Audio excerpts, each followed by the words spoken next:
All right, all right, all right. Um, First things first. What is up, Squared Nation? Welcome back to the Four Corners, the official podcast of No Counters, No Combos. Uh, Matt, how have you been? What's going on in your I have world? been living the dream, man. Shout out to the custom corner of the world over in the DBS CG community. Sean Briggs with the deck boxes, and David and TCG medals with the custom leaders, and Trifinity with the custom sleeves. I got the whole SpongeBob theme going for this set. So I don't know. I'm sure a bunch of people. It blew up for a little while and then died down. But my deck box that popped in got some attention. It's pretty fire. But I've been living the dream. What about you, my friend? I have been extremely busy with just work and home life, and I have actually been kind of busy with I don't want to say content creation, like actually creating content, because I haven't uploaded in a while, but I've been busy with kind of laying out what like my plan is for the near future. um I'm actually excited. We're just gonna go over it shortly real quick to kind of give you guys a peek behind the curtain.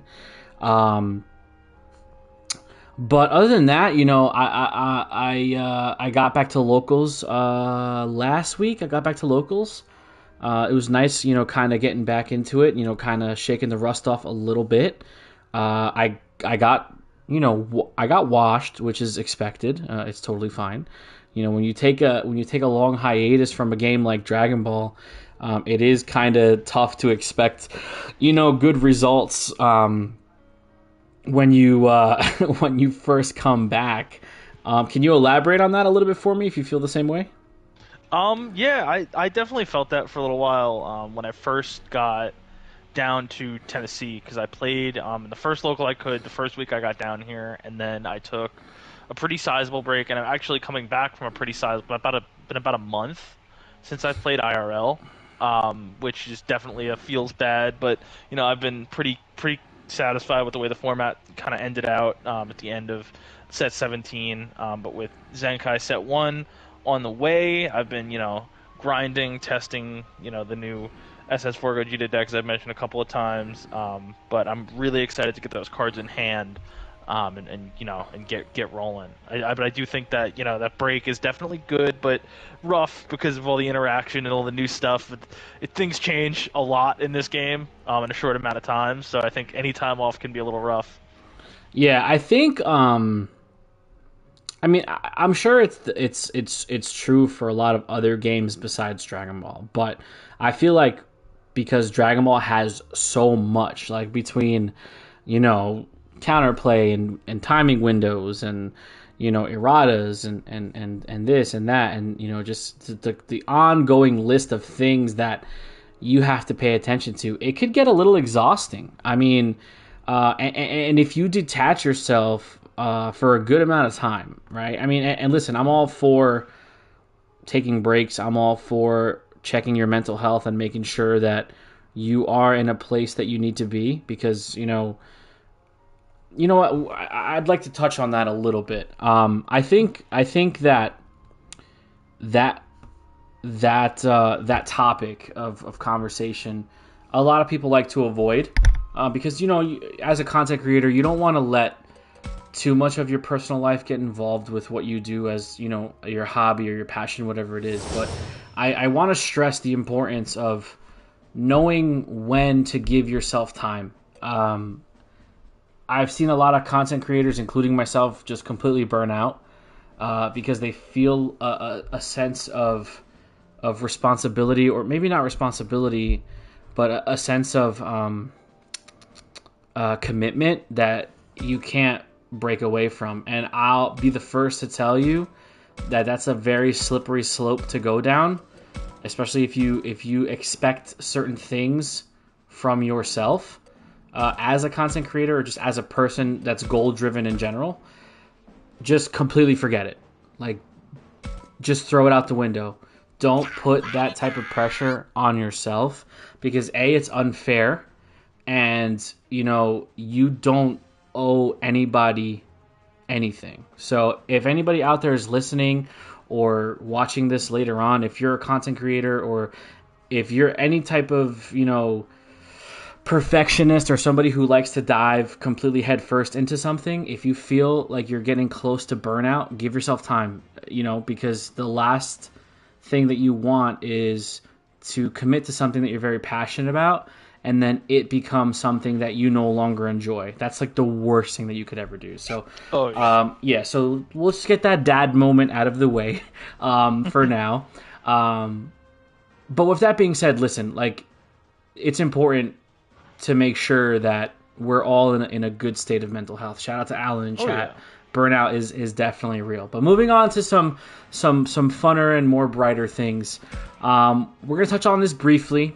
This is obviously our Four Corners podcast. This is heavily Dragon Ball related. No Counters, No Combos started off as a Dragon Ball only channel, and we've kind of branched out a little bit since then, and we're going to continue to branch out. I don't know if you've been paying attention to what's been going on in the TCG world, but Disney did announce at their D23 Expo that they're diving into the trading card game space, and they're coming in hot. They're going after Magic and Pokemon, which is two of the big three. So they're putting their big boy pants on, and they're going to try and make some waves in the TCG community, which I'm all for.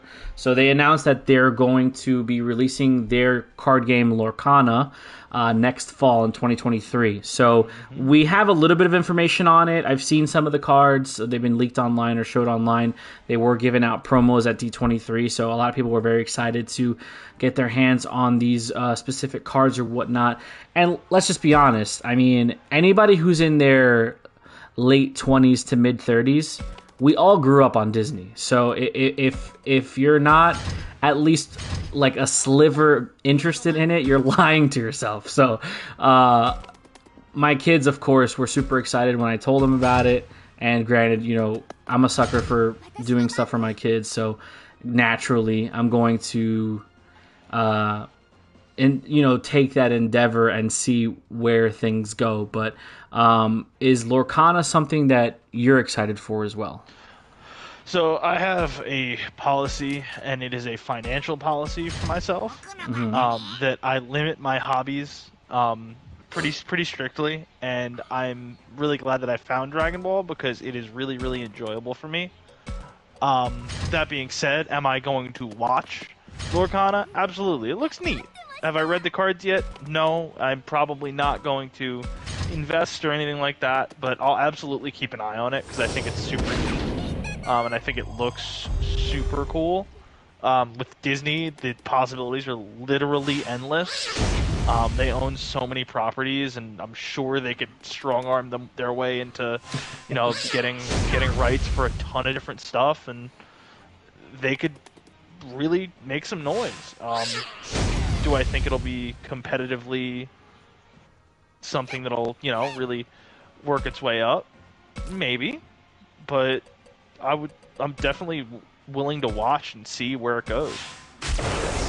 Yeah, so like you said, I think you hit the nail right on the head when it comes to Disney. Like, Disney has unlimited funds. Like, there's straight up there's nothing. They've turned off salary cap. There's nothing that they can't do. There's no IP that they don't own. So it's gonna be interesting to see how they incorporate that into Lorcana. Obviously, the big elephant in the room is if Star Wars and Marvel is going to be involved. That's going to be the biggest pull, yeah. Yeah, which I don't know. TCG wise, there's a trading card game called Versus 2 PCG that has the rights right now for Marvel. It's developed by Upper Deck. It is a competitive trading card game, but it's a living card game, so it's a slightly different product structure than we're used to. Basically, the expansions come out, you buy them, and then you have every single card that you need. There's no trading, there's no third-party market, so stuff like that.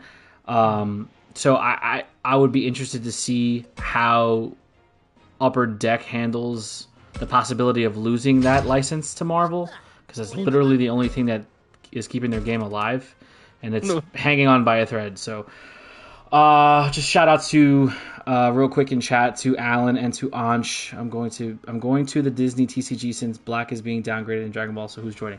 So that's actually a really good segue because I wanted to kind of like, we see them all the time on YouTube. Shout out to all the content creators that we have out there, but we see all the time on YouTube, the tier lists, right? And I kind of look at these and I tend to lean on the side of, I don't think it's fair to, I don't want to say, maybe fair is not the right word, but I don't think it's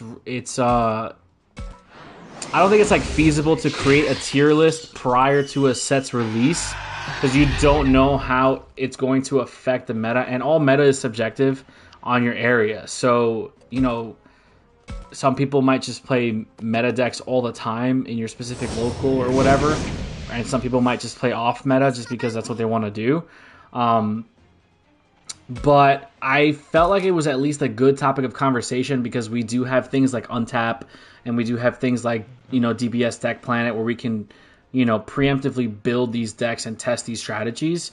So I wanted to kind of put together our tier list, but we're gonna do it a little differently. I'm not gonna rank. I don't want to rank every single deck that's coming out in the next set. What I want to do is, obviously, between your opinions and my opinions, I want to look at the colors in the card game, and pick the best deck for that specific color. So we're gonna start with you, and because Ansh is in chat, let's start with Black. We both have the same feeling that Black definitely got, the shit end of the stick, pardon my language, when it comes to Zenkai series, but I don't think it's 100% unplayable. So with that being said, what do you think is going to be the best Black deck going into Z series? Oh, man. Put me on the spot. So, I think it's a toss-up between Ansh's favorite Dark Broly with the new support card it got, because of the old adage that 30k swings for one or less energy is good. It's just a fact that will always be true about Dragon Ball. But what I will say is that the Black has, I think, two leaders that will get a lot of attention based around that new red-black SS4 Gogeta, which is Trunks and SS4 Bardock itself. Nice. Okay. So I think SSG Trunks draws enough to keep up with most, I'm not going to say all, most decks in the format, because it's strong, and it's got a really nice early awaken. It stays at a nice high life total, but Black has no answers to anything. Okay. And sure, they got that fancy new counterplay card. Okay, fine. But the problem with that becomes you run into these situations with Black where, okay, how does Red answer? I'm not going to talk about the Gogeta yet. How does Red answer a tall 8-drop in another color that interacts with, let's say, Ultra Mastery? How does Red answer Ultra Mastery? Well, you side in cards like Mechi, you side in cards like, Shin, maybe, you side in, like, things to disrupt the curve. How does Blue deal with it? Blue has Dirty Burst. Blue has, loads of different answers for tall decks. Right. How does Black deal with a tall deck? You hear those crickets? Yeah, I don't know. I was hoping you weren't asking me a question. It's crickets. There's nothing that Black can do as a color to really, like, yes, it has Shin and it has Mechi, but you need to be an intelligent player to use those cards correctly. And sadly, the vast majority of our community is like me and is Unga Bunga. So, So I think Black's in a really rough spot right now, but I think Vegito Xeno comes out next set, and that deck will be snapped.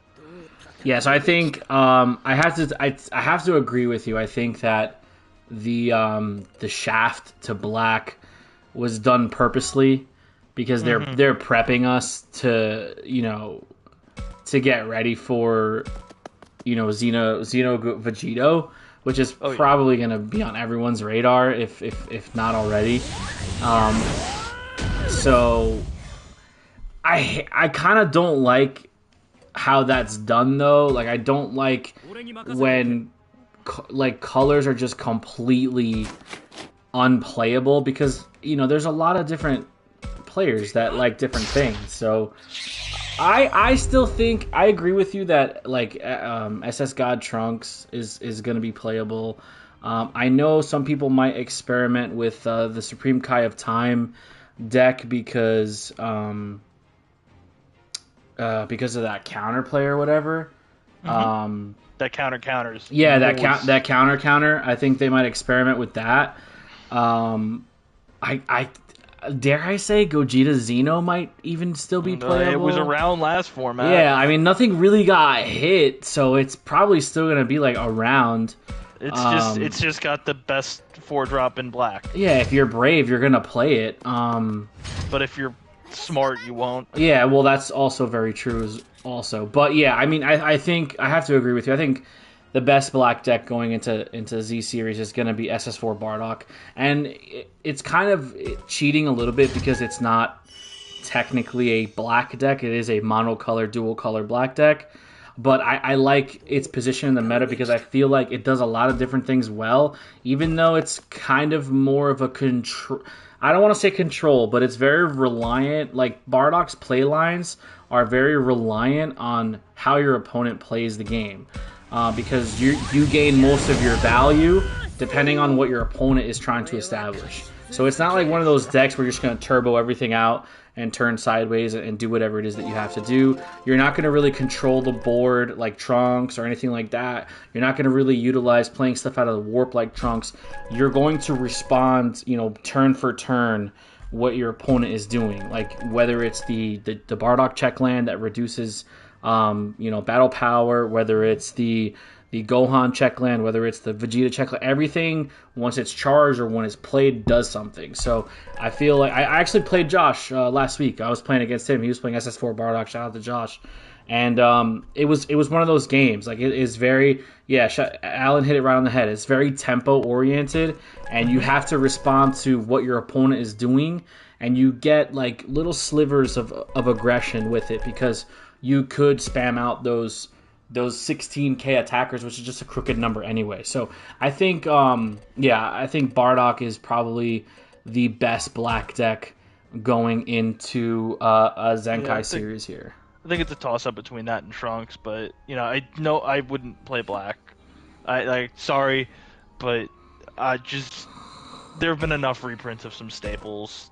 Grab some low rarity stuff, or like we said, take a mental health break. Yeah, I mean, But don't play black. It's not good for anyone. It's bad for your mental health.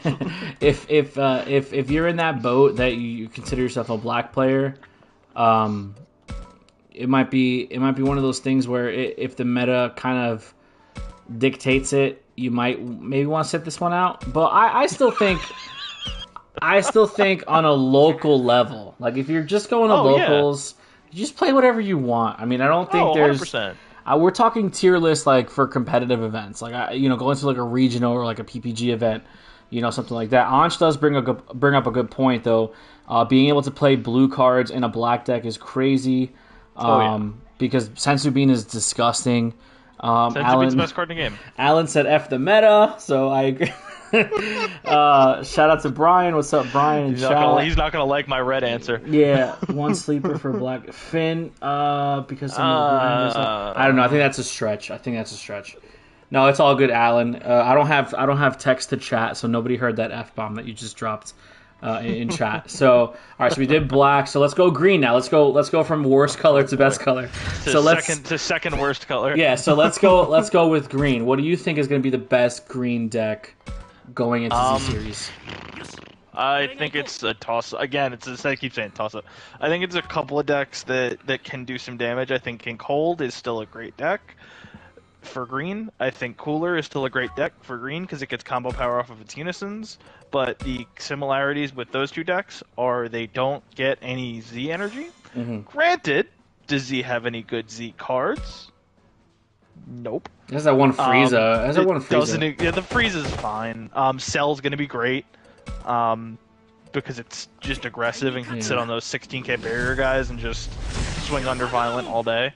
And Gotenks, I think, is the other one that I think has some. Gotenks and King Piccolo have some potential to really do some damage if people aren't prepared for them. But That's interesting. at this point, we kind of know what Green does. Green likes to control your board, so if you don't put cards out on the board and you play defense smart, you can get around most things, and Green has arguably worse answers than Black to most decks. It has Bigamore, which we'll talk about in a little bit, but, you know, Green is fine, but King Piccolo, I think, and Turtle School. Shout out to Kobe. We were doing some testing, and Hudson the other night. Turtle School has some pop to it. It's got some real neat hand control aspects that can really mess with some decks. That's interesting. I'm very unprepared with this color. I haven't really done my research in Green, and that's bad on my part. But I just don't feel like it's even. I don't want to. Shame. I don't want to piss off any Green players. But I just don't feel like it's worth it. I don't feel like it's worth doing the research or diving into. Green, because I don't think it's positioned very well right now. I did see. I think Cooler is still okay because it doesn't. It's not. Cooler is doing its own thing. It's not really playing within the format. It's playing last format, and I think a lot of weaker strategies in Z series are going to get buffed by older strategies that were stronger in different colors. And what I mean by that is, like, obviously it is a very combo centric format that we're going into right now, to capitalize on the new Zenkai mechanic. But I feel like some of the older decks that were well positioned in previous metas are still going to have they're still going to have play, or they're still going to see play, because they don't have to focus on that mechanic. They can just do what they want to do naturally and not have to worry about that extra layer. So for Cooler, I think Cooler is just good because it could get rid of its dead cards if there's too many unisons, and that Frieza unison is really strong, I think. Oh yeah. So there's that in there, but if I don't think my answer is I don't think you should take my opinion and just take it with a grain of salt. I haven't done any Green testing in a long time. But based off of what I've seen, I think Cooler might be the best Green deck going into next set. But yeah, that's possible. That's very I'm not gonna go run out and buy Cooler cards right now. So yeah, listen, the word best is strong when it comes to Green, and Black as well. Like, you can't really define quote unquote best deck outside of popped out. Yeah, you're good. You can't really define best when it comes to the non-meta colors, because they're non-meta for a reason. Right. And it's unfortunate because, yes, there are players that play Black and there are players that play Green, and it's super. It's a huge bummer because those players were looking forward to a new set, and they've got some really neat archetypes to start looking at. There are archetypes that I think will get better with age. Like most Green decks tend to. Mm-hmm. So, we'll see. Yeah. It's all going to be really subjective, and kind of, if you can figure it out and just kind of play your game, you'll be fine. And Alan does bring up a good point in chat. He mentioned SS3 Reboot. I think just any blue deck is gonna be good right now. So I've got some pretty interesting revelations to go over with blue.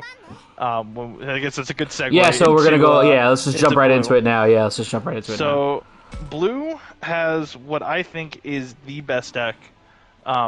Not necessarily in the format, but one of the scariest control decks we've seen in a very long time. Because a certain card has gone without a limit 1 tag, being the Beerus the Visitor. Mm-hmm. That 1-drop that ramps itself into your energy is very strong, and it draws a card. However, it doesn't require you to put it into your energy, so you have an infinite mana sink in your hand. That's interesting. Now what that means is for a ramp deck that can abuse the Zeno super combo. Mm-hmm. And there is a certain red-blue card that can replace your energy. Red-blue card. This is the Invoker 6-drop. Oh. Card is crazy. Frisco Foss made a post about it a while ago, and no one's paying any attention to it. And people should. That's all I'm going to say. Because if Invoker is playable, and Sublet and Legends are going to win every event. There's only 2 Invoker players on the planet. Outside of that, so the other blue decks, SS4 Vegeta, great, still consistent, still draws a lot of cards, still finishes you with 6-drop Vegeta turning the tide. You can't. I mean, Beerus Ramp. Shout out to Hudson's been grinding that deck. I know he brought it to locals, was able to Hakai some folks. That's Pay 16 win the game is always just a fun way to interact with people because you get to 16 energy and you sit there and count and you go, okay, Pay 16, I win. Yeah, I win. So that's hilarious. But Halo Coup, Beyonce Coup. Rip Coup, whatever people want to call it, is great. Everyone ignore PyCon. They didn't mean to print that. That's terrible. But that blue Goku deck is pretty cool, man. It's not my favorite. I'm not a blue guy. I've never really enjoyed the playstyle of blue, but it's got some pop to it. It's got that really neat 4-drop Dead Heat, and that 6-drop Goku is going to be a blue staple for years to come. That card is phenomenal. The SR, right? World Blitz. Yeah, Blitz. Yeah, that card is kind of disgusting. That card's crazy. But there's so many good blue decks. Yeah, I think I'm probably gonna get a lot of hate for this. I think the best blue deck moving into next format is still Baby. I mean, that's what I absolutely forgot. And SS3 reboot. Yeah, Blue Baby is just Blue Baby plays a different game. It doesn't play Dragon Ball. It plays Solitaire. You don't take a turn. You take your opponent's turn when you take your turn. Like it's a shared turn basically. Our turn. Yeah, our turn. And it's just like it's the only deck in the game that really does that.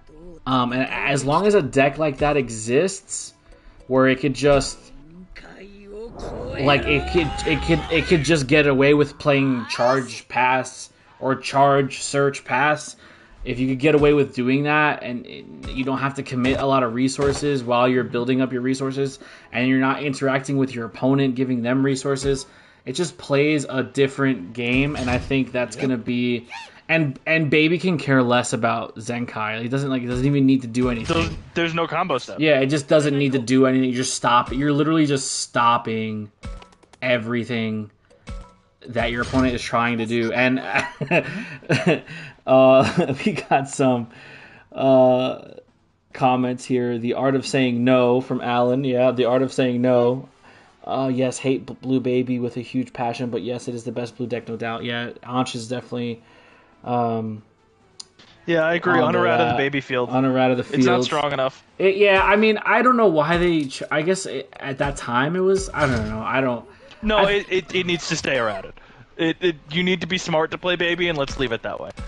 I guess. I mean, it's fine. It's whatever. I mean, it's whatever. Yeah, so I think Blue Baby is probably the best blue deck in the game right now. Just especially if you're on a budget. If you're on a budget, Blue Baby is kind of cheap to build, man. Aside from Boo Unison and Baby Hatch, which desperately need a foil printing. Yeah, and like the promo, like I guess you could technically not play with the promos though. I would play Revenge Big Bang Attack. Yeah, I mean if you have it, on tap 2 is real good. If you have it, you play it. But if you don't have it, it's not still a playable right. deck. It's not unplayable. Right. It's not unplayable. Right. So I don't think Baby's gonna hurt your wallet too much. No, not until it wins another event. Saiyan Slayer. Carlos in chat. Shout out to Carlos in chat. Saiyan Slayer, the best way to play the 5-drop, baby. Hell yeah, of course. So yeah, that's my pick for blue. So now here's where our opinions are probably going to differ. Okay, I think the next best color is yellow. I Oh, think I didn't realize we were going in order of colors that we thought were good. yeah, I think Because the next. I'm already differed. Oh, you don't think blue I is? think blue's the best color. You think blue's the best color? No, it's not even close. Really? Okay, that's interesting. I don't think blue is the best color. I think red is the best color of this format. No, I think blue. It's blue by a good couple steps, and then red and yellow are kind of on an even-ish playing field, but yellow is a touch better. Oh well, I stand corrected. Blue shits on red. Okay, I understand, Brian. Brian's obsessed with blue. He has been since day one, so that's fair. That's fair. I'm salty because every time for some reason I test on Untap, all I play against is red, and I get shit on. Listen, we've only played one game. That was yeah. That's you. Everybody else is playing red also, and I just get pooped on. So I think I'm just biased, but I think yellow is the next best color, and then red being is the best. But whatever. We'll talk about red last. Though. Yeah, so it's a good way to end this. Let's go into yellow. Which do you think is the best yellow deck going into Z Series? It's got to be Monkey Starter, Monkey Coup, LeBron Coup. I love all these Coup nicknames. They make me so happy. But the Monkey Starter is it's so good, man. It's just so strong. You tap one of your cards that restands and nets you a new card, and you rest all of your opponent's non-energy. That sounds pretty, fair and balanced to me. Yeah, of course. But it also is really, really aggressive. On the real, the deck does a lot of really, really, really, I don't want to say unfair, but it does things that yellow doesn't normally get access to. For example, it gets a 15k dual attacker for free. It gets Explosive Spirit having that, just remove a card in rest mode. Boom. Restand gets blockers. It puts a lot of bodies on the board really effectively, and if you're not prepared for what that deck does, it's gonna take advantage of you and then whip you around the board like a silly little wet noodle. Yeah, I mean, just on principle, and I'm gonna get roasted for this. Uh-oh. I don't think that I could give the best deck for a color in a format off of a starter deck. Damn. I just don't think I could do it. I don't think I could do it. I don't know if it's just a mental block that I have or if it's just on principle. Because that's wild. Yeah, I just can't do it. I still think that Trunks Vegeta is gonna be a huge player. It's certainly up there. I'm not saying it's bad. It's just it's Monkey. And then Starter Vegeta is really good, and there was another yellow deck that was played this format that's really, really good. Because Superhero Piccolo and Bardock will be good next set. But there's another yellow deck that I'm totally forgetting. Chat, correct me if I'm maybe totally Sin, Yellow Sin, or is that no, not Sin. Meta? Sin's been dead for years. At Graham, but no, I think it was just Turles maybe. Yes, Turles is the other deck. Stop. Turles is a gimmick. Listen though, because I wanna run this scenario by you. Let's say you have that field card with all those markers on it. And then you pay 3 for the Gohan Unison, and then wipe your opponent's board, ignoring barrier. And then you swing 3 times, and then pass. And then you draw, and then you tuck a card underneath, and then you pay 3, and you do it again. And then you do it again. That seems pretty good. No. You know why I'm saying no? This is why. I think I had this discussion with, I think it was actually Carlos and Christian I was having this discussion with. I hate the Turles deck with a passion. Why? For two reasons, all right? I thought you loved Turles. I love Turles. When that deck first came out and I tried it, I knew it was bad, but I still played it because I thought it was the best thing ever. I was so in on it, right? Oh, and you're upset because it's bad. No, you're upset because it's good. I'm not upset because it's bad. What I'm upset about is that it's a Turles deck with 2 Turles cards in it.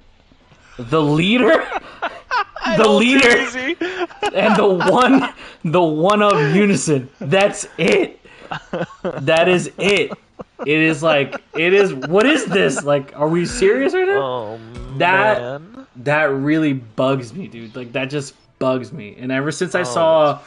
ever since I saw Scott Dashy's list, I was just like, this is not a Turles deck. This is insert yellow leader and tree and play good yellow stuff deck.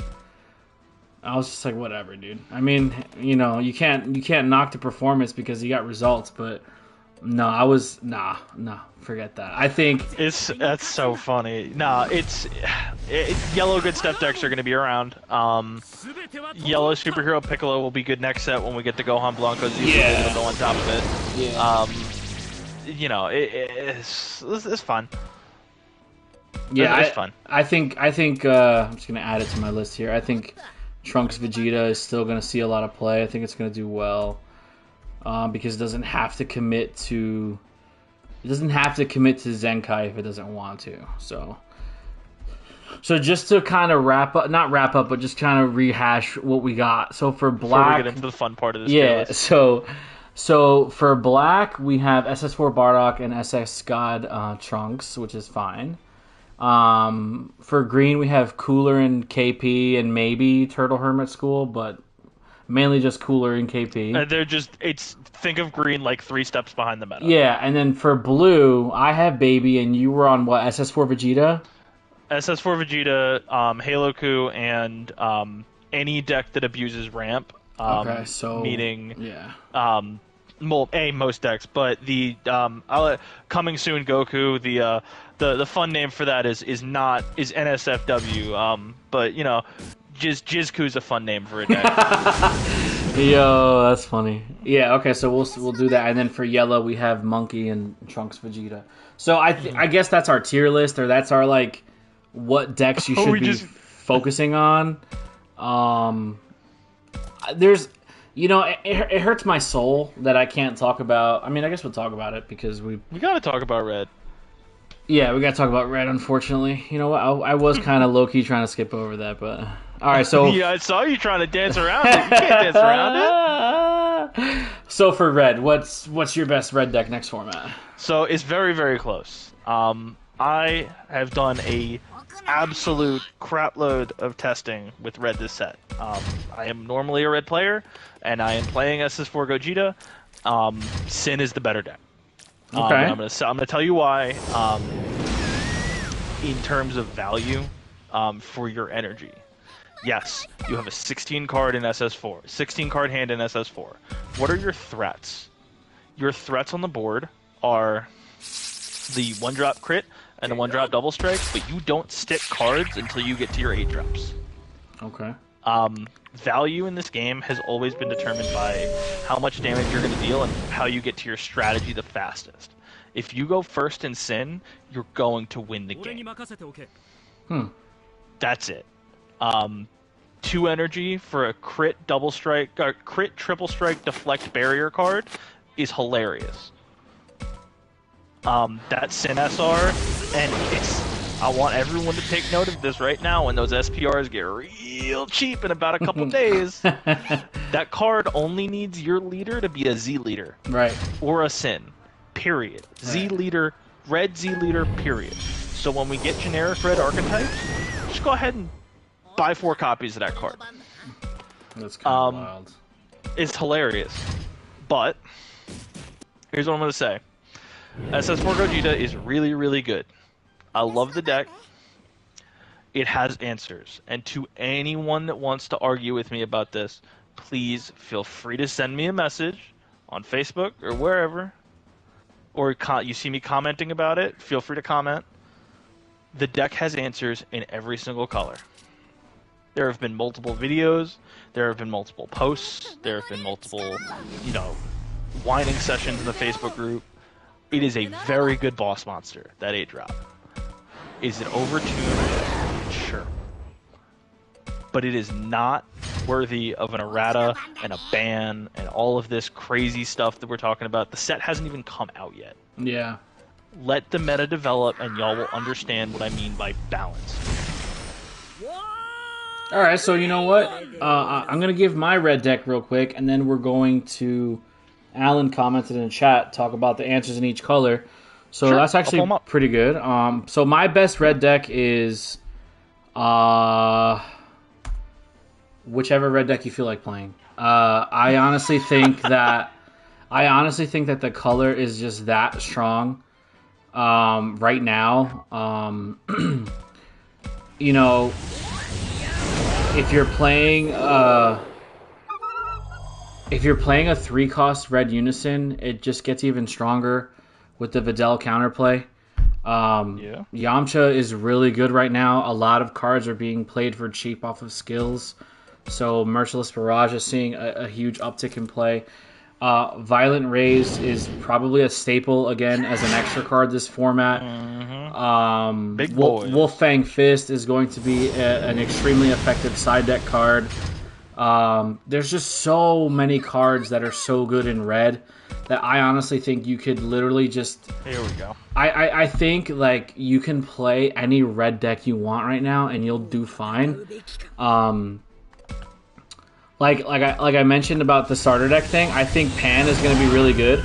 Once somebody figures out Pan, I think Pan's going to be disgustingly broken because it's just going to gain so much advantage over the course of the That game. promo, that card it's a draw. It's a pay 1, draw 2, 20k Yeah, it's double exactly strike. what I'm talking about. Like red is just really, really strong. That card's hilariously good. I love it. Yeah, and it's generic, by the way. Yeah, exactly. Like I think you could just play. Maybe like don't play. Like play a red good stuff Play a new deck. Yeah, play like a red good stuff deck if you want to play red. Because there's a lot of good just generically like probably Pan is the best generic red leader, but I think red is just Cooler Mill is gonna see a lot of play. Oh, yeah. That's red. Pan, SS4, Sin, U7's still going to be U7 playable. is right. It's not going to be as good as it was. GT is still going to be playable. Right. Think about these red decks that play threats cheap, like red likes to, and can control the board state and can control the game state. I think what makes red good though also is its Z cards. Like they have the blue and red have the best Z cards. So oh yeah, it's not even close. So yeah, so just that. I mean, even a deck like U7 Gohan, which is like the redheaded stepchild of U7, is play still that yellow card for 3 any energy. Right. It gets specified removed. Exactly. So it's even something like that is probably going to see play just because it's red. So if you're a red player, this is your format right now. Like this is your time to make noise. Time to shine, baby. Yeah. All right. But before we get into the next topic, I know Alan did ask for me to go over some of the answers. I'm going to start with blue and yellow. Go ahead. The first and I think the most obvious is Dirty Burst. If you're playing a blue deck in this format, you're going to have energy open in your opponent's turn. And if you're going to go into your opponent's turn 4 with less than 2 energy open, that's on you, homie. Yeah. that's on you. If you're playing blue and you go into your opponent's turn with 1 energy untapped, you just told your opponent you don't have Dirty Burst and you accepted that you're going to go to game 2 or game 3. So Dirty Burst in yellow, Vegeta Unison of Fury has always been a great card to stop your opponent from swinging with big boys. That is a good card, yeah. In red, Vegito Unison of Might. -2 until the end of your opponent's next turn. If your opponent were to play a battle card with using a skill, it's placed in the opponent's drop area instead. Keyword instead. Can't play a card with skills. Bigamore in green. Everyone doesn't like Bigamore in green because it costs 2 energy. You know what else costs 2 energy? Mechikabura the Broken Seal. And before anyone says, I don't want to get rule sharked, then say the correct card name. I have no sympathy for people that get Mechikabura, play it, and then get the cost and character name wrong. It's so not hard. Yeah, it's just red Gogeta GT yeah. 8. Yeah, that's it. That's all it is. You did it! No, I'm clapping, but you can't hear it because my hands are full. Shin Noble Supremacy has been an answer to U7 all format. It's the same idea. Someone is going to pay 4 energy in red for an 8-cost card. Lord Slug Super Namekian is, in my opinion, the best answer to this deck. We were talking about it earlier today. Shout out to Carlos in the chat. Yellow for 2 energy can play this card. When this card is in rest mode, your opponent cannot add cards from their deck to their hand using non-leader card skills. Do you know what's the cost for fusing into that Gogeta, Adrian? drawing a card. You know what you can't do if you can't draw a card? That's Play sick. that card. That is sick. That's hilarious. Buyout the pending. Worst, Incoming buyout pending. If it's not bought out already, it's because there's too many copies in circulation. Incoming buyout. Card's been reprinted a lot. That's The sick. last, and I think the worst answer, you know, it's fine if you really want to play it. It's got Deflect. It costs 3, and it is black. Saiyan, Shield, Sun Gohan. It's a counterplay or counterattack. It's got Deflect. When you play this card, activate this skill. Until the start of your next main phase, you only take 1 damage from double, triple, or quadruple strike. The issue with this is if the player is smart, they're just going to swing with the Gogeta first. Always, yeah. So, you know, you could technically play it on your turn. Because it's when you play, because it's until the start of your next main phase. So you pay 3 and pass, and then you force your opponent to play things that don't have those strike skills, Right. which is fine.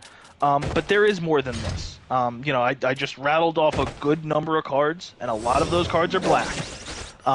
So you know, people are like, I don't want to side off color cards. We've been siding off color cards since the start of this game. So, you know, we sided Deborah for hand control. You're going to side for the. If you're not willing to side deck for Red Gogeta and Red Sin, I don't know what to tell you. Yeah. You should have answers packed for the format. You should you know, you had answers packed for U7, you had answers packed for Yellow Trunks, you had answers packed for Gamma. You're just not going to pack answers for the 2 best decks in the format? Yeah, exactly. I don't know what to tell you, bro. Yeah, I mean, that's what it's going to come down to. It's going to come down to how you tech out your sideboard. I mean, you have to build your sideboard. Your sideboard is matchup dependent, right? So Yep. whatever deck you're playing, you're going to take your worst matchup and side the heaviest against that. You know, and you know, back when Cell Surge was still a thing and hand destruction was much more prevalent than it is now. I mean, it's still there, but it's not as good as it was.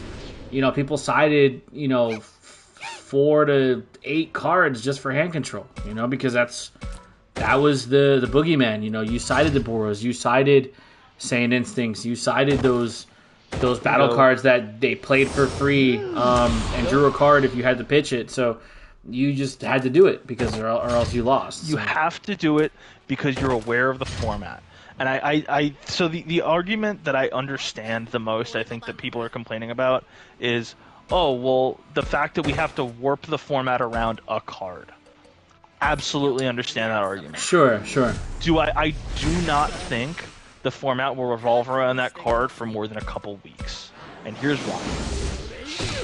In my opinion, blue and yellow are better colors, and they have better deck options. They have more good stuff in their decks. They're not forced to run a lot of archetype cards, and Red Sin follows that trend. Those decks are going to win events.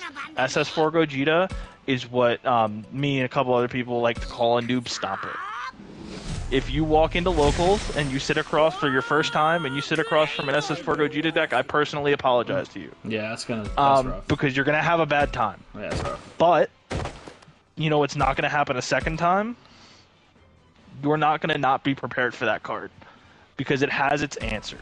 I love this game to death, and they have printed a lot of different ways to disrupt that card. So, you know, do I think it'll probably get an errata because people are going to whine about it, and I'll probably cry for about a week? Sure. But, you know, we'll get there when we get there, and I'll buy the Kleenex. Yeah, I mean, enjoy it while it's available. Oh, I'm gonna thrive. Enjoy it while it's available. It's not the boogeyman, though. Like, I don't think that card is the boogeyman. The card is the boogeyman. So the reason I Yeah. say that is because if you don't have an answer packed, the card will beat you. Yeah. So you need to have, if you're playing blue, you need to have Dirty Burst. If you're playing a blue deck without Dirty Burst, you need to rebuild your 50 card list. I mean, Yeah. because if you're sitting there and you don't have the answer to this card and it lands in front of you, you're going to lose the game. Because your opponent goes, Gogeta, Overrealm, Vegito Secret Rare, can I see your hand? You got any answers? Cool, I'm going to take that out. Right. And then you just swing. And good luck interacting because you can't during that swing. Right. So the other thing that these answers do, and I think personally the best thing that Gogeta does, is it clears your board. So all of that energy that you invested into creating a board is gone if you don't have that answer ready. For example, Yellow Monkey Coup. If they don't stick Slug or have a way to really really disrupt your plays, forcing your opponent to combo off of those fusion pieces and the Gojitas, and you want them out of their hand. If the yellow deck can force those pieces out, that's great. If they cannot, that board of all those nice little Goku cards and all those shiny SPRs that they played is going to go into the drop area in a blink. And I think that's the best thing the card does, truthfully. Otherwise, it's just 35k triple strike. You got 2 super combos and a 5k, you're out of it. Right. Yeah, I mean, my like tip, if you're not gonna side, you're not gonna side, whatever. But like, just out combo the swing. Like that's what you have to do. You have to out combo the swing. It's just one of those things. You just gotta do it. Carlos brought up a good point. Does the slug stop the balls in Sin because they draw a card? So there you go, Carlos. Yes, Slug does stop the Dragon Balls. Text on Slug, if I can find it. I'm not going to be able to find it. But so it's your opponent can't add cards from their deck to their hand using non-leader card skills. That is a non-leader card skill that will stop that card. So there you go. Stop anything. You think about costs. Slug is a big answer for a lot of fusion decks because drawing has become a cost. So what's really really good about Gotenks is it's not a cost to fuse. Little hint out there for anyone that's scared of Slug and wants to still play a fusion deck.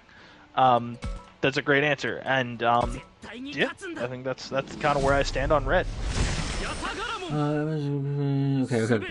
All right, so the last thing we're going to talk about today, we're going to get these formally out to you. I'm going to have Matt probably upload his next week, and I'll upload mine as well. But obviously the main decks that we've been testing for this upcoming format, Matt's been really heavy with the SS4 deck, and I've been throwing my head against the wall, trying to figure out how to make Superhero Piccolo work. So you'd have better luck putting your head actually through the wall. Making that deck work right now. So I came to the realization that it's not going to be good until the next set because we'll get more support. So it's fine. So I'll just have to suffer until then. Yep. But it doesn't mean I'm still gonna try. So absolutely. Never let's go. Yellow Piccolo going to come in clutch. Second pick. So Carlos does bring up a good point. Yellow Piccolo can play the slug because it is a Namekian. But that's too good for me to play, so I don't want to play it. Like those cards are too good. I want to try to lean. Your commentary was too good. Yeah, it was too good. You did too good of a job giving him an answer. Too good. I want to try to lean in as heavily into the archetype as possible, so I'm ready for when the support comes out next set. So, I've been kind of tweaking it, and I've been kind of trying to just play it. I guess you can call it like superhero tribal, just playing all the superhero cards. And some of them are just not good. Like, there's a... So I'll pull it up here real quick so I can just kind of like have an idea of what cards specifically. So the archetype itself is okay. What I like about the archetype for superhero is that like the boss monster... It's very pretty, yeah. The boss monster and the pan, like the good pan SR, they're not leader locked. You can play them in any yellow deck.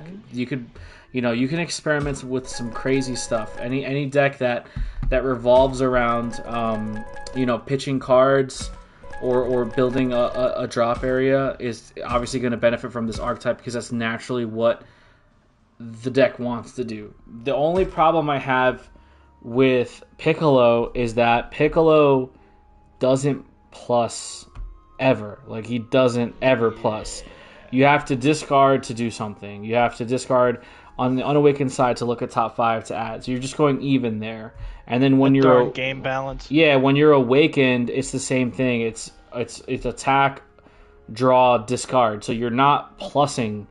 Granted, the archetype does revolve around being discarded, and I'm sure once we get more cards that fulfill that discard requirement, it will be a lot better. Because right now, the only discard outlets that interact when being discarded, and that's different from cards that interact while they're in the drop. I'm talking about cards that do something as soon as they're discarded. So right now, the only ones that you have are the Unison, which when it's discarded, you could pay a yellow to play it in rest mode with a marker on it. You have your Super Saiyan Son Gohan Guardian of Earth. If he's discarded, it's limit 1, so it's a hard once per turn. You Spirit Boost 1 and tap a yellow to play him from the drop when he's discarded. He's a 19k blocker, and then when he activates block, he can restand or whatever. And then when he's played, you can choose one of your opponent's cards and switch it to rest mode. So those are like the only 2 like cards in the archetype that benefit from being discarded. So you're talking about, if you're playing full sets of them, you're talking about 8 of those. 8 out of your 50, 52, whatever. 8 cards in your entire list directly interact with being discarded. Now, there's a lot of cards in Dragon Ball Super that benefit from being in the drop area. I am playing 2 copies of Koitsukai in my main board. I am looking at Saiyan Instincts, cards that just like being in the drop area. I was experimenting with Restraint as a counter from the drop, because you do get benefits that way, but in order to activate it from the drop, spicy. You have to pay the cost of warping a card from your hand, a yellow card from your hand. So you're negging pretty hard there. And I didn't want to do that. So that's really it. That's kind of like where my thought process is when it comes to this deck. And I'll get the full list out for you guys next week, just because I'm still going through some preliminary things. But definitely 100%, you have to play the Heli's Elegant Assistant Heli Super Combo. 100. That's 100%. I don't care what anybody tells you. I don't care. Shout out to my boy Joey Crosswell TCG. I don't care if Joey Palladino himself tells you to play the Krillin Super Combo. No. The reason you want to play Elegant Assistant Helis as your Super Combo, first of all, you can, because Piccolo is a god. But she gets a discard trigger when you activate her Super Combo ability. So if your life is at 4 or less and your leader is a god or Universe 2, even though it's a green Super Combo, you can still use it because you have the god tag. You can place 1 card from your hand in the drop, which is the same thing as discarding, and then draw 2 cards. So that discard that you just made is now going to plus you. And what I mean by that essentially is, now Piccolo is plussing. And it's crazy because he himself doesn't plus. He needs other cards to do it for him. So this Heli Super Combo is going to, draw you 2 and then pitch a card. And then if it's your Unison, you'll be able to play it, do all those shenanigans. And then defensively, you can play your blocker, for the 1 energy, bring him out, and then rest another card, just kind of dodging 2 attacks, and now you have a 19k blocker. The other unfortunate thing about Piccolo is that he only draws when he's awakened. If you play a battle card or a Z card on your turn.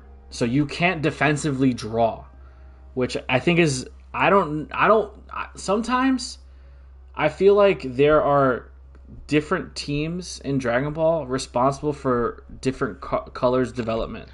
Oh, they let the interns do green and black.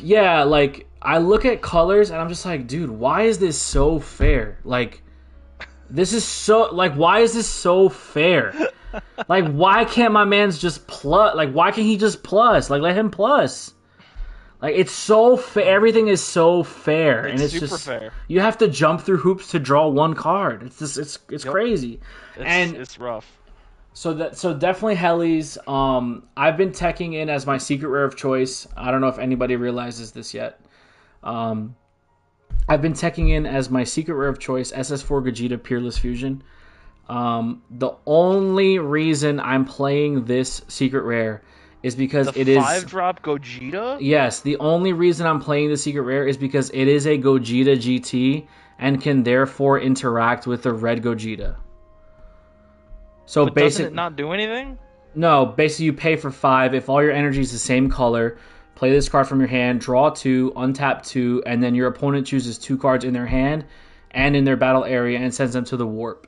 So if you can clear the So board off and then force your opponent to warp their Gogeta, that's really a way he's just around it. one triple strike, or is he triple duel? He's one triple strike. The only downside Okay. is you can't play battle cards while he's on the You board. can't do nothing. You can't do anything. So you have to like make sure that you have a follow up. Definitely a to clever it. secret rare choice. I mean, it's only there because I hate Gogeta, the red That's one. fair. It's probably not the best one to play. I've just been testing it. The best secret rare to play is the superhero Gohan super combo. Piccolo. Yeah, the Gohan Piccolo is just disgusting. Superhero super combo. Oh, that's Yeah. why they did it. Yeah, so I've been just taking that in. So for those of you who have Peerless Fusions, if you really hate the red Gogeta, that's really your only way of interacting with it. That's an actual like Gogeta card. But yeah, I mean, like I said, the other problem I found too with this archetype is there's a better leader for this archetype that allows you to cut all the fluff and just play the necessary cards, and then you could also play just good yellow stuff. So back in set, and I know I'm taking a little bit too much time, so I'm going to wrap it up quickly here. Back in set, I want to say set 7. Hold on. I'll pull it up here. I want to say it was set 7. We got a yellow Super Saiyan 2 Gohan leader from the Bojack era. Oh my god. No, that's set 6. Okay, Destroyer so King's Gohan? yeah, so You spicy boy. well, it just works because Gohan is pitch 1. It's burst 2, pitch 1, draw 2.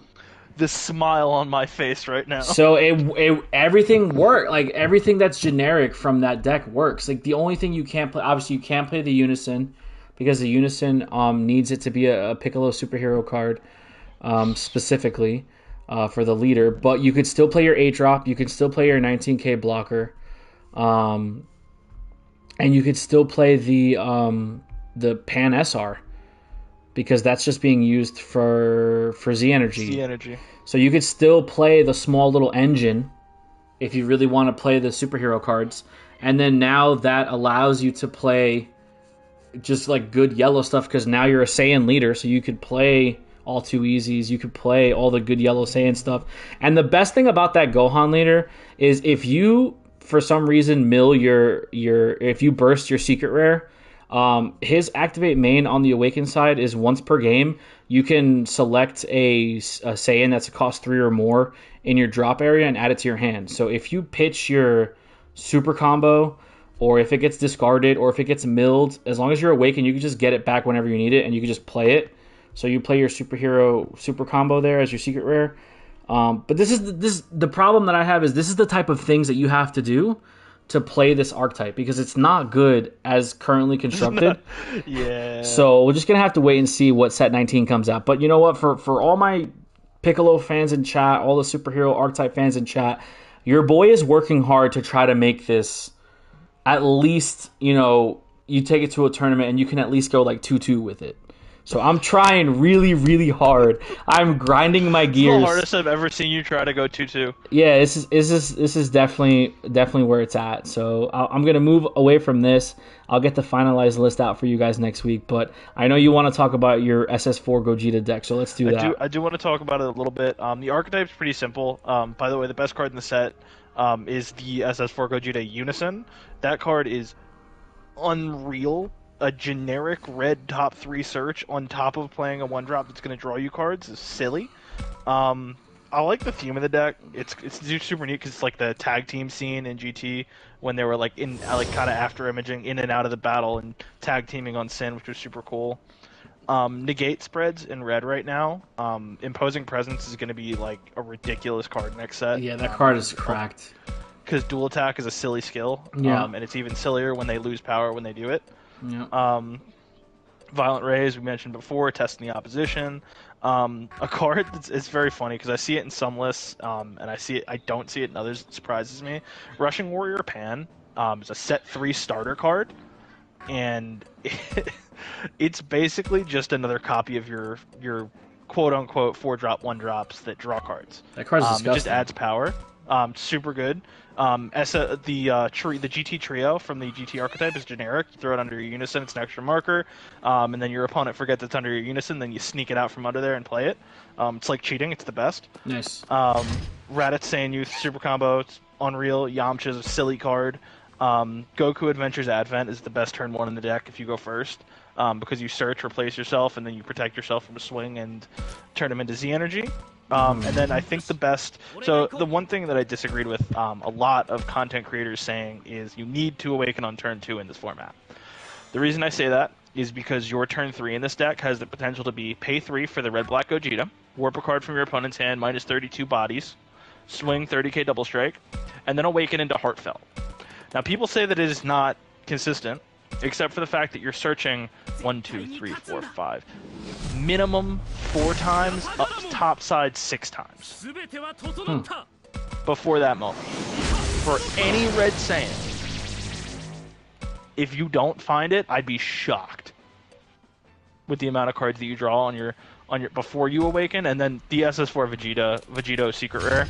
Right. Is just like, it's got to be like one of my favorite cards ever printed. That card is gross. Because y'all know I'm a fusion fiend, so that being the secret rare for a Gogeta deck is wild. And then the Z Leader. I'm not going to talk about Rush Attack and Defender of Life right now, but the Z Leader is the best floodgate in the game. Yeah. Do you ever shotgun? Do you ever shotgun at a red leader? What if you didn't? Right. 95k triple strike. It's so bad. Z Awaken. Yeah. It's so bad.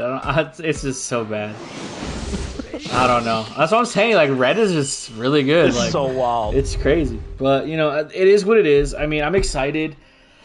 It sucks because, like, the one thing that like, I wish there was more separation in reveals, because we already kind of got the teaser for the anniversary box, and as soon as I saw the Future Gohan card in there, I was like, oh, like, I'm already like all for anniversary box, and Zenk, whatever it's called, hasn't even come out yet. So it's like, yeah, we're in for a while. I'm hoping that they start reveals for the Annibox on Friday, even if they like just reveal, I don't know, like the box art on Friday and just like tease us a little bit. Maybe they repost the trailer and like just get us rolling for Monday. But I know I pre-ordered 2 premium editions, so I'm stoked.